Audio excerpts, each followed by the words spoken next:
Hello, stranger. It's been a minute since we last kicked. By the way, just I'm and I won't let you this club. Long and shy. Who am I by? You know what I don't do this often. But the street ruling isn't an option. Hey, You want you rain thunder. baby, I wonder. Baby, I wonder. I'm sorry, y'all. Put this I got the plug, I made the call. talking late night for Let me lay it right down. Don't hesitate, no, don't you? just as you will. Yeah. Come through and chill. Hey, hey. Just as you will. Thank you. Hey, hey, hey, hey. Hey, everybody. How are you? Welcome to Earth is School. Welcome, welcome. Come in, come in. What is up, Tamara? Young Living is going amazing. You know, I live and breathe those oils. So it's a little bit harder for me to get them here. And I really need to do some videos sharing more of the oils. But most definitely, I can never stop Young Living because I live Young Living. So yes, thank you for asking. For those of you who are not familiar with Young Living, they are the most potent essential oil company in the world. I am a diehard Young Living fan. This is how I do a lot of my healing. I got rid of Titus's flu. My 10-year-old, I got rid of his flu in less than a day using lime oil with Young Living. I use them for my births. Every single one of my painless births. It is essential for us to use Deep Relief.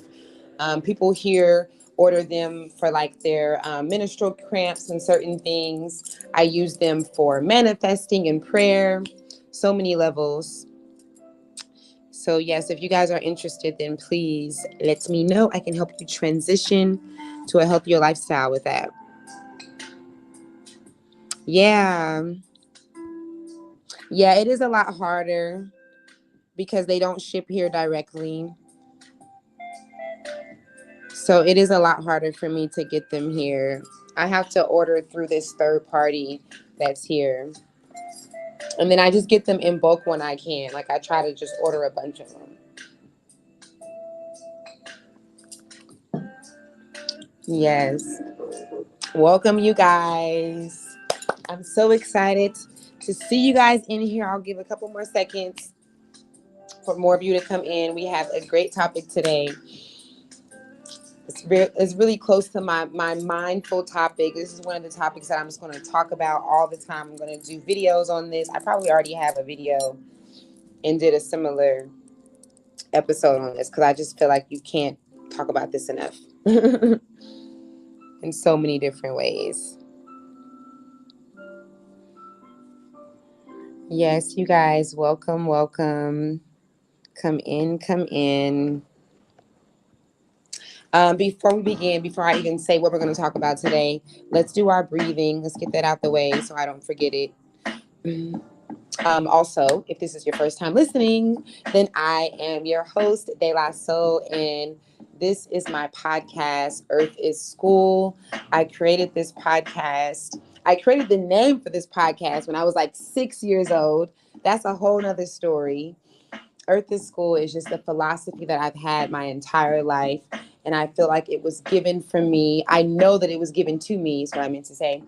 And it's something that everyone can relate to. We're here learning lessons. This is what we came to do, create and learn. And so what better thing to call this podcast but Earth is School. And here I talk about things that I'm passionate about, things that I teach, and things that I show people in my coaching, things like that. And so, yeah, Earth is School. And on Earth is School, we do these breathing techniques before we begin, because every single day that we spend on Earth, we house in any kind of negative things that might have taken place in us. And so, just in case that's you, before you get into a circle of people, before you are collecting data and conversing and things, it's really good to release those things. And it just helps. It just helps for my comment section to stay in at peace, and and it helps for everybody to be on a good vibe. It also will strengthen your core. It will help open up your core and get you in tune with your breath, help with your prostate, your uterus, all that kind of good stuff. Okay, so I'm going to instruct you to breathe in, to push your navel to your back, and we'll go from there. All right, on three, 1, 2, 3, breathe in. Breathing in, up, up, up, up, up. Suck it in. And release. Release, release. The second breath is always more. We're going to give more strength. We're going to hold it a little bit longer. This is also how you push the spinal fluid in that is running through your spine. It has a lot of vitamins and nutrients in. This is how you push it up to your brain and feed your brain. All right, one more time. 1, 2, 3. Breathing in. Breathing in. Pushing your navel to your back. Suck it in. Up, up, up. Hold it. Hold it a little bit longer. And release. Good deal. You can literally feel the release there. Okay, so on today's episode, we're going to talk about forgiveness, but I'm going to simplify forgiveness. Any subject that I talk about on Earth is School is going to be simplified. This is where you will get some of the most complicated life's information in the most layman's terms that you can ever receive it. I swear to God, like you'll never get these things broken down the way that I'm going to break these things down for you. If you've been here, then you already know. So we're going to talk about forgiveness. I'm going to simplify forgiveness for you. And yeah, I just feel like things could be simple and we just don't make them. Not everything, but life is hard enough. That's my philosophy. Life is hard enough. Let's simplify some things. As humans, we make things so complicated. Not everything has to be hard. And so I want to simplify forgiving. This is my take on forgiving from my own personal experience, my own healing, and also helping so many people over the last 12, 13 years. Okay. So forgiving is healing. That's the first thing that I want you to grasp, is that forgiving is healing. Healing is forgiving. There is so much talk about healing nowadays, and we really don't know what that looks like. I feel like the majority of us really don't even know what healing looks like, what the steps are to take, which is why I'm doing this episode here. And so, to simplify what healing is forgiving. That is what it is. I have another episode that's very similar to this. I forgot what it's called. It's one of my first episodes that I did last year, and it has something to do with health. It's about healing being for your health. So definitely check that out. If this resonates with you, then you'll definitely want to listen to that. So um, healing is forgiving, and forgiving is healing. These two should almost be synonymous to each other. How do you heal? You forgive. How do you forgive? You forgive by, which is the same thing as saying, how do you heal? You forgive by these three principles: accepting, letting go, and releasing. You have to accept the situation or the individual. You have to let go of what they did and what they said, and you have to release it, which is almost the same thing. So, I'm going to start by explaining what professionals call three types of different healing. And I'm going to tell you how I don't agree, or why I don't agree with these three types of healing. Why I feel like this is an example of how we overcomplicate what a healing journey can be, how simple it can be. Not saying that it's easy, not saying that it's pretty, because it ain't, it's ugly. But I am saying that we do overcomplicate it. I'm also not putting a cap on how long it takes to heal. And I'm also, let me be clear too, when I'm talking about healing, I'm in this, on this um episode, I'm not talking about grieving from losing a loved one to death. That is a completely different healing journey. I'm talking about when you have to forgive someone. Okay, I don't believe that you truly heal necessarily when you lose someone to death. I believe that you find ways to cope, you find ways to go throughout your life and continue, but I don't believe that you always heal. I don't believe that you're always meant to heal from that. And we'll get into that in another episode, because you know your girl is trying to be on time now. Okay. So professionals, lots of counselors and psychiatrists, they have this philosophy. I don't know who created it, but they have this thing that they share a lot in their practice, and you can learn this and go into certain schools. And they talk about three different types of forgiving: exoneration, forbearance, and releasing.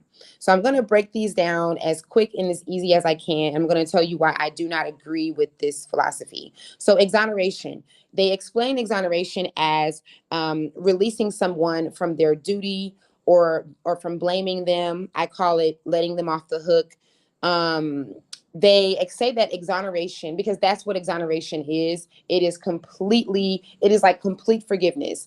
And they say that you do exoneration. This is one type of forgiving. And you do this when a person has acknowledged, when they have apologized, when they said, oh my God, I'm so sorry. I didn't realize that I was doing that, or I didn't know, or I didn't mean to. And you then have the past to exonerate them. So for me, and I'm going to briefly explain each of these, and I'm going to say what it is in a whole, as a whole. So it doesn't matter if a person is purposely doing it or not, because they define exoneration. What they define being able to exonerate someone, which is fully releasing, basically, and forgiving them. They define that as being able to do that when they haven't done it on purpose, whenever it's an accident, right? And when they apologize fully, like I just explained. Um, but for me, I don't agree with this, because sometimes it doesn't matter if it's an accident. All the time, it doesn't even matter. Forgiveness and healing, which are synonymous, it doesn't matter if it was on purpose or not. If you are going to heal, it means you are going to forgive, and it means that full exoneration is required for this, period. It means that you do have to release it, period, regardless of if they acknowledge it or not. So that's why I do not resonate, or I don't agree with this. That's one reason why. I'll tell the rest later, right? So let's move on to the second reason that professionals give: forbearance. They talk about second, or not the reason, but the second type of forgiveness is forbearance. So this is when you do away with the grudges, but you retain watchfulness. You retain watchfulness because they hadn't fully acknowledged or apologized. And if they had, it was like a halfway apology, and they maintained their belief that it's because you did this. I'm sorry, but I did this because you did that and you did that, which is extremely narcissistic. And so professionals are telling their clients that this is the second type of forgiveness, and this is forbearance, and this is where you forgive. Basically, you forgive but you don't forget with this level of forgiveness. Okay. And the reason, briefly stating, the reason why I don't agree with this is um, because people are going to drop the ball all the time. And sometimes they will genuinely be able to tell and know that they did. And sometimes they really won't. Sometimes it takes for them to have a certain experience for them to see it. And sometimes it doesn't. And I just believe that no matter who you are forgiving and no matter why or if they acknowledge it or not, you have to, you should not forget, because people can drop the ball at any time. It is an illusion to think that your best friend, your partner that is the greatest man you ever had, your mother that has been the greatest person that you've ever known, will not drop the ball at some point. There's a book called The Mastery of Love. I think his name is Don Ruiz. He also wrote the Four Agreements. And I love the way he breaks down in The Mastery of Love how it is a natural thing for everyone to drop the ball at some point, and how this is why we don't need to have expectations. You can have standards, okay? People always get confused when I talk about not having expectations. Not having expectations is not the same thing as letting down your standards. And forgiving is not the same thing as forgetting. Okay? So you should have standards, but you should let down your expectations, because you don't know when or how a person will drop the ball. It's not even a personal thing. It's just about everyone being on their own journey. And so I just don't agree with the forbearance being a type of forgiveness, because I believe that anyone that you have to forgive, you should always remember what they did. And there is a balance in between remembering and not holding it on. And that's something that's what a part of forgiveness is finding that balance, which is really not really a balance at all. It's just not forgetting. Like, you're not going to forget anyway. If it was something that you had to heal from, you're really not going to forget. But you do have to forgive, you do have to release it. And you also have to know that people are going to drop the ball, whether they halfway apologize or not. You just don't know. It's not even a personal thing. So the last one that professionals often give to their clients is release. They call this one the full letting go. And they say that you must do this whenever the person has not acknowledged it at all, when they aren't even admitting that they've done anything at all. They're saying that you must do this release, right? And they talk about what happens if you hold on and all these things. But I believe that this is what you have to do regardless. I believe that no matter what, you have to do this last one that they say is even one. And I also believe that this list is not really a list of different types of forgiveness. I think that there is some confusion there. I think that this list, and you guys can pull this up. There's blogs, blogs and articles of people that have been trained on this kind of thing, and they go off of this list. And I just believe that this isn't even a list of different types of forgiveness. This is a list of scenarios that we deal with when we have to forgive people. That's really what that is. What I just paraphrase and briefly explain, it's not even different types of forgiveness. In the end, they don't even realize that they're saying you must do the same thing. You must release it, period. This is simplifying it. You must accept it, let go, and release it regardless. But the different types of, like, what they're calling different types of forgiveness is really different types of situations. Sometimes you have the person that you have to forgive that is fully acknowledging it, and maybe they even keep on doing it. They also describe how when you do forbearance, that after a certain time of change behavior, the person can graduate up to exoneration. For me, this is just too much thinking. Like, nobody has time to think about all these different levels. You might have three people already stacked up in your subconscious that you have to forgive, and now you got to sit here and juggle all these different levels based off of how they apologize, if they acknowledged it, if there's it's just too much. In the end, you must release. And even trying to, like, break down all these different types of quote unquote forgivenesses, it's really still holding on. It's just doing too much. So while I think that these are good things to know, the forbearance and the exoneration, all these different things are good to know, because they help give you insight. You can relate to You can relate to these because you've dealt with these kind of people that are either fully acknowledging, not acknowledging at all, halfway apologizing, but also blaming you too. Those, it's good to be able to relate. It's good to have that on your frontal lobe. But it's important to know that in the end, you do have to release it, period. And you cannot hold on to it. You have to forgive and not forget, even if it is someone that you are meant to spend the rest of your life with. You can't forget what they did, but you also cannot hold on to it. And that's where that balance takes place. Let me check the comments real quick. Why is my music playing with me today? I just finished watching your interview on Web Africa. Thank you. Thank you so much for tuning in. Welcome. Yes, it's a hard pill to swallow. It is so hard. This is why I said, like, this conversation, you guys are going to hear me talk about, like, this is the whole thing about Earth is School. Some subjects are subjects that are going to be repeated because I want to simplify these things for you guys. I want this to be normal conversations because there are things that are in our face all the time, all throughout our life.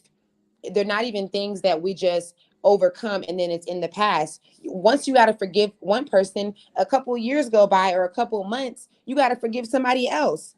And it doesn't even have to be months. Sometimes you just got to forgive the mailman for being an asshole. You know, like, it doesn't even have to be that big, but it's things that you have to release. Sometimes you have to release your coworker for treating you a certain way and trying to bully you or whatever. So forgiveness is such a conversation that should be normalized, and it should be synonymous to healing. Now I feel like healing is a conversation that is almost trendy, and we connect it with this shadow work thing, which I'm going to get into.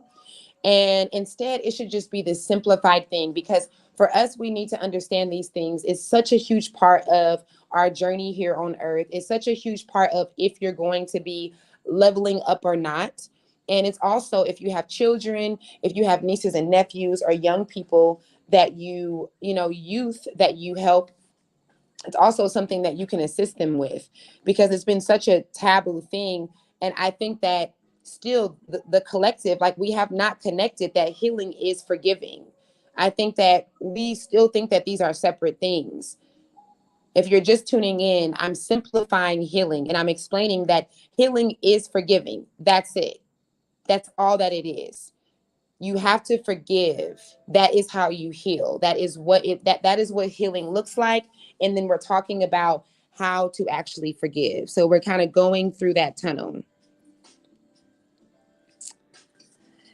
Thank you. Thank you so much. I just finished watching your interview on Web Nation Africa. Thank you for your honesty and your journey to Senegal. Yes, I will be sharing the interview with you guys soon, everyone that is on my platform. So you can watch that. Thank you guys for tuning in. Thank you. Thank you. Welcome. Welcome to Earth is School. Every single day, 6 p.m. Eastern Time. Right now, we're talking about healing, and I'm explaining that healing is forgiving. So, leaving away from what professionals are calling these three different types of forgiving, which is really nothing but scenarios that we all deal with on how people, end up treating you or end up doing when you have to forgive them. And so forgiveness isn't forgetting. And in any situation, you should never forget because people drop the ball all the time. I kind of mentioned that already. I believe that depending on the assault, you should almost always maintain what they called forbearance. Because people okay, I said that, obviously, drop the ball all the time and everything happens how it is supposed to. And I mentioned it not being personal. Everyone is learning their lessons. This is the reason for not having expectations, for trusting the process and trusting source, trusting God, trusting Yah. Okay. That's the point. Like, I feel like when it's time for us to forgive, the reason why this word forgiveness has us in a chokehold, like, it literally makes us cringe because we think that you have to forgive. We think that you have to let your guard down, or I'm sorry, we think that you have to forget, and we think that you have to let your guard down. We think that this means no boundaries, and it doesn't. It doesn't at all. Those are two different totally things. And that's what I want us to connect with tonight is that forgiving, healing is forgiving, and forgiving is not forgetting. Healing is forgiving, and forgiving is not forgetting. So you're not weak because you have to forgive. You are, it's actually takes more for you to let go and to accept this. That is actually harder. It takes a lot of strength for you to do that. It's easier for you to hold on to it and to not see this person for what they really are, or see the situation for what it really is, which is not a personal thing. It's a hurt people situation. That's really what it is. So um moving forward, because I'm trying to be good at my time. Why every time I look up and it's 22-25 minutes? Listen to how fast I'm talking, y'all. Like if you've been tuning in, if you've been on Earth to School with me consistently, y'all know I'm doing good right now. Like, come on, like what the hell? It's 25 minutes already. And I feel like we just started. But that's why I said it's almost impossible for me to have an episode that's 30 minutes. It really is, because we just fine tooth comb through so many things. And so that's how it's meant to be. But I am trying to be under an hour. So moving forward, um, the only thing that matters in forgiveness, as far as what it is to do, like what you have to do with it, what I broke down, the forbearance and the exoneration, it is about if you're going to keep this relationship or not, if you are going to maintain this connection while you are trying to forgive. That's it. What I just broke down that professionals use in their practice, it's an overcomplicated version of what I'm saying, because what they really mean to say is, are you going to keep this relationship or not while you're trying to heal from it?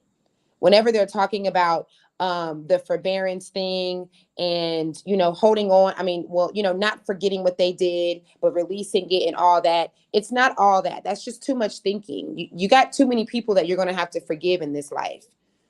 So it's really, the simplified version of this is that you need to decide if you're going to keep this person in your life right now while you're trying to heal or not.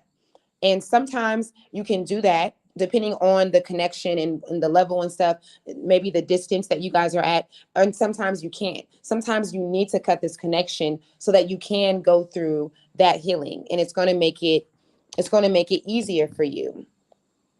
So why is my music playing with me today? So that's a really good thing to decide if I'm going to keep this person in my life or not while I am trying to do this healing. And it doesn't have to be complicated. Nothing. Okay, wait. I almost said nothing's meant to be complicated, and that's wrong.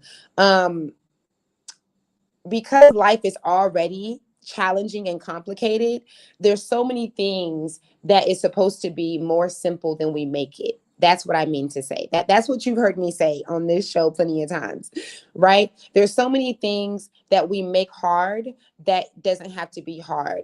And cutting someone out of your life because of your peace of mind, because your happiness and your joy and the way that you react to things and everything that you have going on in your life is far more important than holding on to what happened in your childhood or holding on to what this person did to you. Because this is more important, you can simplify cutting off this connection. And if this is a really close connection, if this is your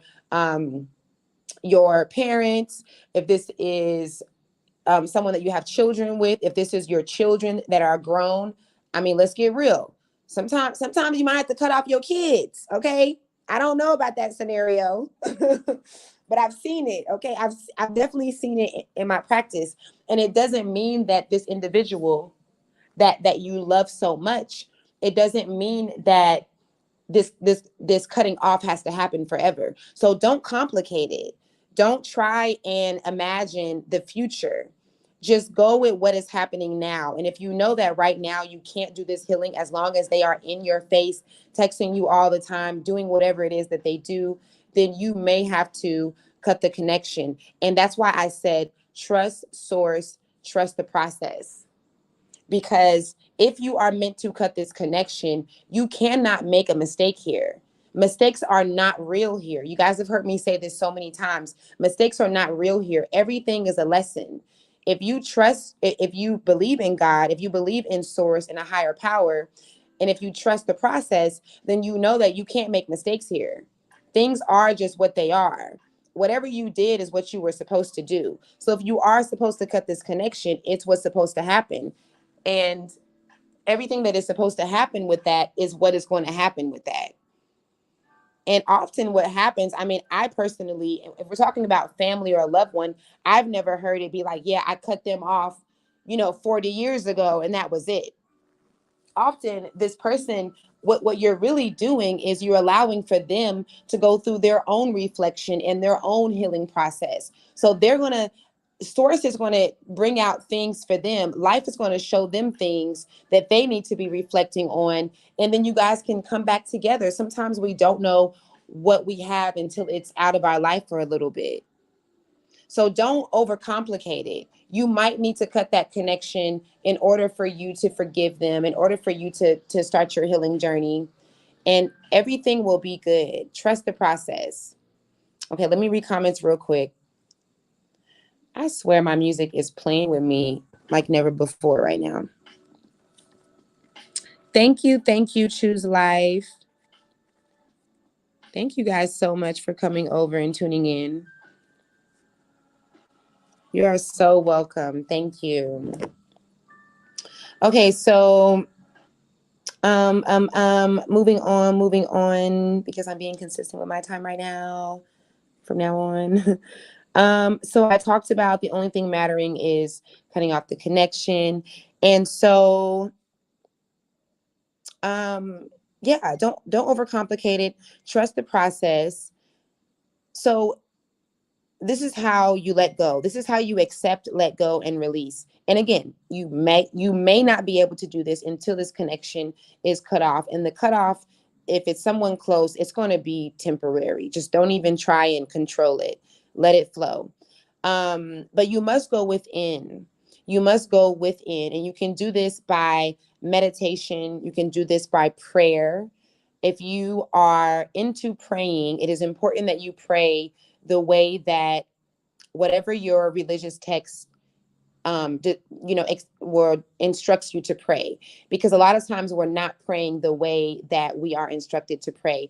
A lot of times we are praying from fear. We are praying from guilt and from fear. Oh Lord, please, please, I beg of you, please do this for me. And you don't have to do that. You don't have to beg. Nothing in the scriptures tell you to beg. It actually says that you should pray as if things have already taken place. So if that is your thing, and here on my channel, De La Soul, and just on Earth and School, it doesn't matter what you believe in. This is not a battle of beliefs. Okay. So whatever the thing is, if it's meditation, if it's visualization, whatever the thing is, you need to quiet the chatter in your brain. When you think of this person, when this person comes up, when you have to deal with this person, you have to get to a point where this is such a priority for you to heal, which is also forgive, right? Same thing. You have to get to a point where it's so important that you are going to take the 5 and 10 minutes every day to sit with yourself and quiet the chatter in your mind, to meditate or to pray. If you need to research some forgiving, some healing meditations, that'll be good. Be careful, because that rabbit hole is really steep and people are not always putting out the right information. But definitely do what you got to do to get to that point. And I'm going to give you some examples. It is, let's not overcomplicate prayer or meditation. It's simply, it's never sitting there and not thinking about anything. Your brain cannot do that. The subconscious, it is impossible. Even when you are unconscious, your brain is thinking of things. So it is impossible for you to sit and think of nothing. It is impossible. I almost get irritated when I see gurus say that they are meditating and not thinking of anything, because your brain absolutely cannot do that. But what you can do is you can focus on your breath. You can focus on the air conditioner sound. You can focus on the fan sound, the birds outside. That is really what meditation is. It's a process of slowing down your brainwave levels to where you're no longer in your beta state, which is where we normally operate from, where we're always calculating. We're using the left side of our brain, our logical calculating side. It's too much chatter. It's too loud here. So you are not able to normally hear any messages that are coming through from source or God, whichever you believe in. And you're not able to really process what you're feeling when this is happening. So if you're just tuning in, we're simplifying what forgiving is. I'm talking about how forgiving is, I'm sorry, how healing is forgiving, and I'm breaking down ways to do that. So, so yeah, simplify it and sit down for 2 to 5 minutes just starting out, because this is really a simple process, but it feels so complicated for us. And I think that it is meant to. I think that meditation and prayer is meant to be something that you train yourself and you practice yourself to do. So sit with yourself. Try not to do a timer. I don't do timers when I'm, training people on how to, get into the habit of doing this, because I believe that when you set a timer, it makes you think about the time. It creates resistance, because you're sitting there trying to quiet the chatter in your brain, and after a while your brain is like, what time is it? What time is it? Is the alarm going to go off? Did I do this for that? So it's really good to just try and do it with ease, try and flow with it. So yes, quieting the chatter in your mind. You can see yourself accepting, and what did I say here? Feeling acceptance and love is so powerful, and it really works. So you can I'm sorry, guys, because I don't want to repeat myself again. Listening to the air conditioning, just really simple, focusing on your breath. You can do quantum scripting. So you guys have seen me talk about scripting before, where you basically retell the story. So quantum scripting is where you imagine what it looks like first when you haven't forgiven this person. So this is really powerful stuff. Doctors like Joe Dispenza, who work with the brain, and they have a lot of studies. They literally hook you up to these EEG machines. And, if you, for my science heads that have to see the way this works, Joe can really help you with that. So first, going through the mental practice of, or the mental journey of seeing what it feels like whenever you have not forgiven, seeing what it feels like when this person comes up, that gut feeling that comes up, that wrenching or quenching feeling that comes up, that anger, that resentment that comes up. What does that feel like? Okay, I'm talking about you being in a meditative state, you quieting your brain, relaxing your entire body, and just imagining, what does it feel like when I have to deal with this person, when this person is doing the things that they're doing and saying to me. And that feels, uncomfortable, right? It has you with all these mixed feelings. You might get anxiety. It's good to this is a technique. Okay, it's good to set and experience that, so that your subconscious mind understands that your conscious brain now is getting what that is. And then what you do is you release that feeling, and you then imagine what it feels like when you no longer have that thing, when you have forgiven them, when you have released, accepted who they are, accepted what they do, and you are now standing and living in full acceptance and love. So then you take the time to imagine what that looks like. What does that look like when I am just living free, not allowing this person and their antics or their actions to control my mood? What am I doing when this is happening? Oh, I feel more joy. Oh, I'm waking up more happier. Or when I'm interacting with them, I'm not allowing them to, dictate how I feel. I'm just throwing out scenarios, but you basically see what it looks like for how it is now and how it's bothering you, and you feel it, right? Because everything is about feeling it. Go beyond thinking it and visualizing it. It is really about feeling it. That's really where the power is. And then you go from that to feeling what it feels like when you no longer have this resentment and this anger and this pain, how your life is without it. This is powerful stuff, guys. I do this with my clients all the time. And so I can truly vouch and say that it works. Some of you guys have seen the reviews and stuff. This kind of stuff really works. So that is quantum scripting. Let's see what else. Did I have another another technique that I wanted to share? So quantum scripting, yeah, that trains your subconscious. It trains your subconscious to change your behavior and to release everything. Now we're going to get into what is shadow work. A lot of you guys have heard the term shadow work. Let me read the comments real quick. If you hear my kids laughing, they're having a good time.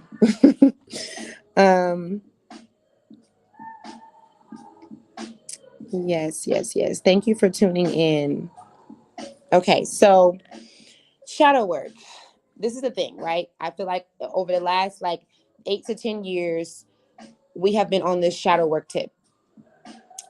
I am not downplaying shadow work, because if you do not know what you need to heal from, shadow work is really good. If you don't know what you need to heal from, if you're in denial, that's my personal take, is that if you don't know what you need to heal from, then you're normally in denial. That's not me talking at you. That's just the truth. I've been in denial about some things that I've needed to heal from. So sometimes you don't know, but you don't know because you're kind of like not accepting what it really is, right? You're not really acknowledging. So that is what shadow work is really good for, because shadow work is about going back in the past. It's about rewriting your past, or not rewriting it, but writing it, journaling about your past. There's techniques that you can pull up from like Pinterest, and I'm sure YouTube has some things, and it definitely has its place. Shadow work has its place, but shadow work can also be very dangerous. I have seen people, and a lot of my clients that come to me are people that have already been on this spiritual journey or this healing journey of forgiving, and they've been doing shadow work for years. There are people that have been doing shadow work for months and for years.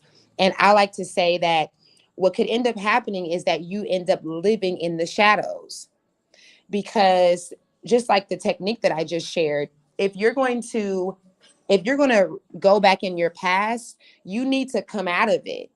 You can't just go back in your past and just journal about your past all the time. You're going to start to live in your past. That pain and those feelings, those things that you experienced as a child or in your past relationships, you will begin to project those things in your everyday life if you are doing shadow work all the time. You should not be doing shadow work for like months at a time, because there should be some progress and you should be coming out of the shadows. Does that make sense? Your shadow work should not be lasting years. When I hear people say, "Oh yeah, I've been doing shadow work for years. Like I'm good. I'm doing my healing thing." You actually are not. I love you. I love you, but you're not, because you're living in the shadows. It should not be that you are going that far back in your past that many times for that many days and you're just doing that. That's when you're getting stuck in the shadows. And so again, I'm not saying that it's not helpful, because sometimes if you're not really aware of, or you're not admitting what you need to heal from, shadow work helps. So there is a form of shadow work that I believe helps in every scenario, at least when it comes to, well, when it comes to childhood healing, but then this can also just be a past relationship. And that is the technique where you are speaking to your past self. It's really good if you get a picture. I did this when I was healing through my childhood trauma with my parents that I've openly spoke about. And if I have time, I'm going to read what I wrote about that, because a lot of people, I was so happy about that post because I expressed it and so many people were like, "I'm going to go talk to my kids now. I'm going to go call my mom now." Like, it really opened up the door for some childhood healing, and that was what I wanted to do in that. So maybe if I have time, I will read that. But this is the technique that I used during that time. And I got a picture of me as a child when I was about 7 or 10, whatever ages it was that I was feeling these things, and I spoke to myself. I spoke to myself as an adult to my child self. Because what we don't realize is that our child self is still inside of us. Just like you never die, your soul goes on, your child self is never dead. You just grow up.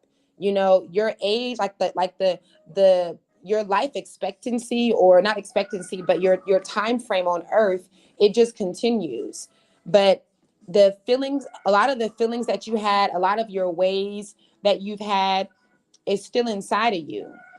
I'm still friends with a lot of people that I grew up with, and they tell me all the time, they're like, you have not changed. Like, you are still the same. You still be dancing and making other people dance. You still be counseling people and help, so I'm sure that you can relate to this, that a lot of parts of you that you are today in your 30s and 40s and 50s or older, you also were that way. You also had those parts of you when you were a child.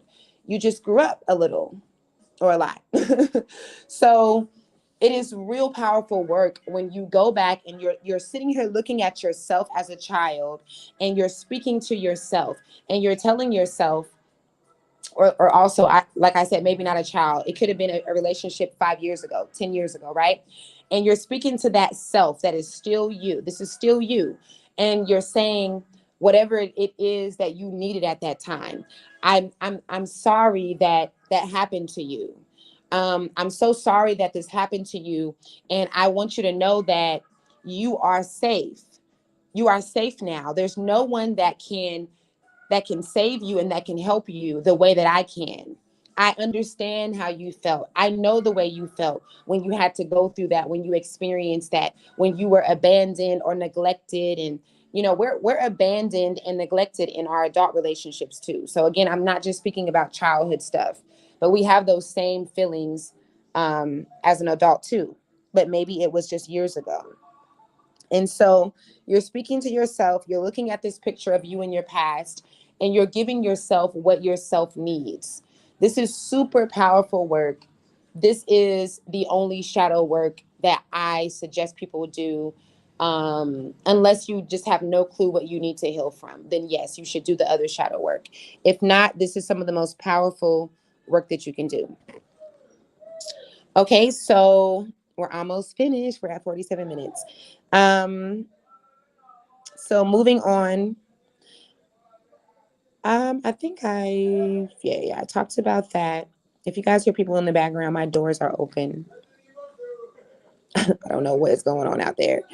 Um, so it's really good to remind yourself that forgiving is healing, and healing has to do, I'm sorry, that healing has to take place, or else you form dis-ease and discomfort in your body.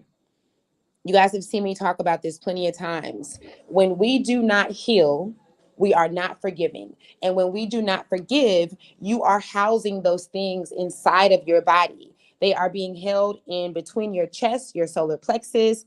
They're being held around your uterus.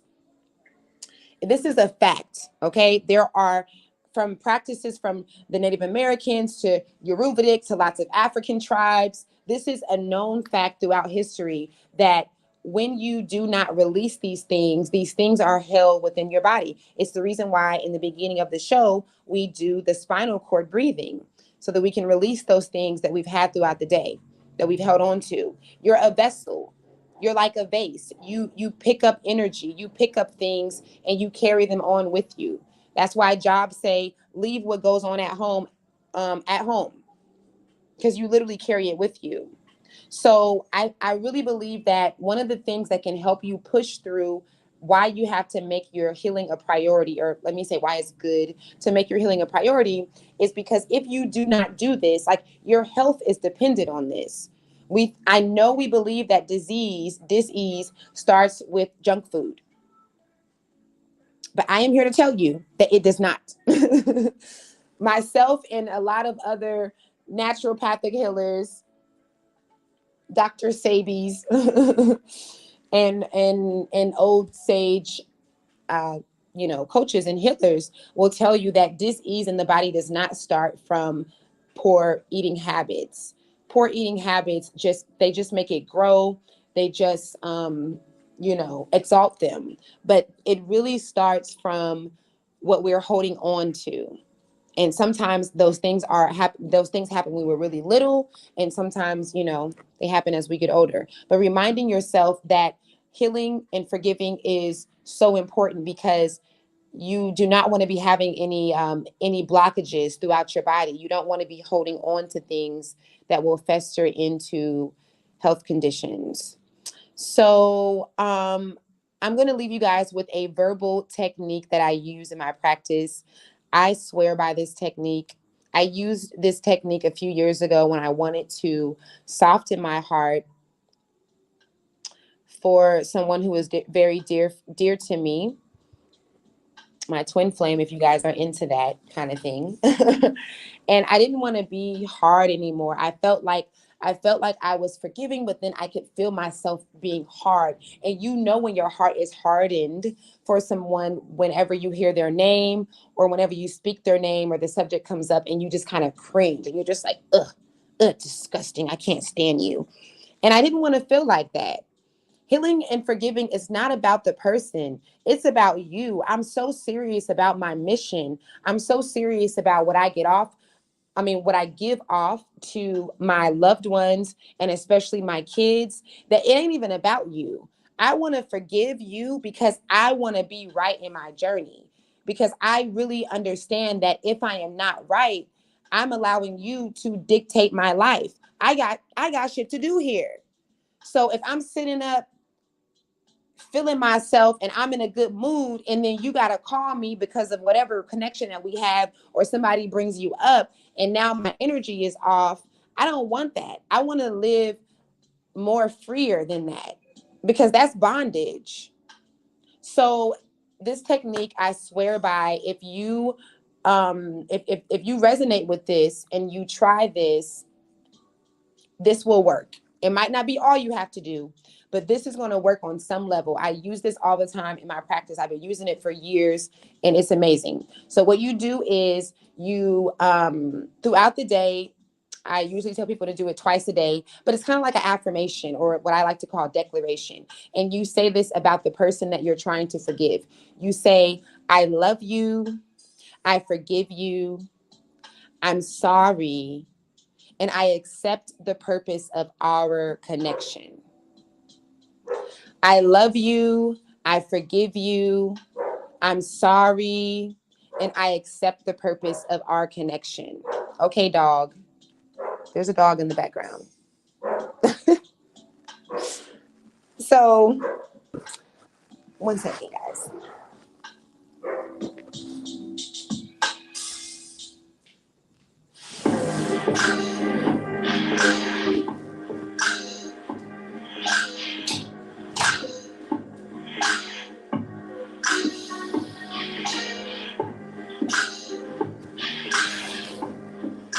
So, I love you. I forgive you. I'm sorry. And I accept the purpose of our connection. I know that you may have not done anything to this person. You may be like, why would I say sorry? I'm not saying sorry to you. I didn't do nothing. But I promise you, I promise you, if you begin to say this, if this is that much of a priority to you, for you to heal and let this go and release this person, or what they did from your body, then what's going to happen is you're going to say this. You're going to repeat this twice a day. Some days it's going to be hard. In the beginning, it most definitely is going to be hard. And after a while, your brain, like your subconscious, is going to start to create these different levels of like what this really means, like what you think, like what you just heard me say, and whatever you got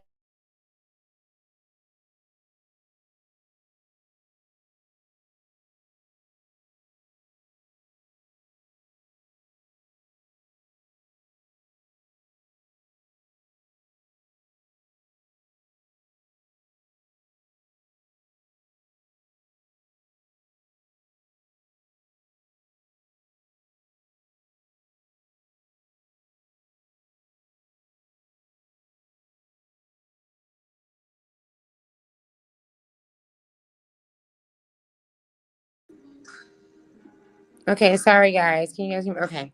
The electricity went out for a second. I hope you guys can hear me. It looks like my mic is still on. Okay, so what you just heard me say is not what you are going to get in 5 and 10 days of you saying this. I promise you, your heart is going to open, your heart is going to soften, and you're going to start coming up with all these different philosophies. It's going to take you down this rabbit hole of healing and of thoughts. And it just sounds so crazy, I know, but just try it. Try it, and tell me what happens. Okay, inbox me, comment somewhere, and tell me what happens because I love hearing what people get from doing this technique. So we're almost done. I think we actually might be done for real. Let me see. Yeah, that was it, guys. Look at me, 55 minutes. So most definitely, you guys, try the technique. I hope that this was helpful to you. I really hope that this resonated with you and that you were able to grasp something from this. Since my internet went out, my music isn't coming back on. But yeah, I really hope that you guys were able to connect with this episode. Let me try to turn my hotspot on. And since we're closing out, let me know if you guys have any questions, anything that you want to add and say. Ain't y'all proud of your girl? Because I'm really staying under an hour with these episodes. Yes. I think that this is a conversation that can be had a million times over in so many different ways because it's such an important subject. It's such something that we all end up having to do and something that we really don't know how to. And social media got us thinking that it's that it's one way or just like or that we're doing it at all. And that's really why I wanted to do this episode in simplifying it. This is simplifying forgiveness. All right. So, for those of you that are just tuning in, please watch the playback. This is all about simplifying forgiveness. Your girl broke it down in the simplest terms. That's what I do here on Earth is School. I take really complicated life situations or scenarios and things that impact us all, and I break them down in simple form to where you can understand it and relate it, and where it just changes your life. Okay. For those of you who don't know, I am a quantum healer and a manifesting coach. I coach people on how to change their realities, and I also help people heal from different disalignments of their bodies and traumas and things like that. I'm also a painless birthing consultant. All these things I just named, I do with the mind. I am a self-proclaimed neuroscientist. If I would have known that I was going to be this much into the brain, I totally would have went to college for neuroscience. So you guys are going to hear me break down the brain on so many different levels. That's a constant, continuous thing that I do here too. And yeah, I do this episode or this podcast every single night, 6 p.m. Eastern Standard Time. I love you guys. I appreciate you guys. I thank you for tuning in. And let me make sure that I'm not missing any comments because you know that YouTube can be a little funny sometimes. So before I close out, oop, that's me. That's me. Okay, cool. So, yes, I love you guys. I appreciate you guys. Please remember that Earth is school. And thank you for rolling with a sister. See you tomorrow. 6 p.m. Turn on your notifications. Oh, and share this video if you feel like it was helpful. If you feel like someone else can use this, it is free to share. Hit the thumbs up. Super thanks, all that good stuff. Peace out.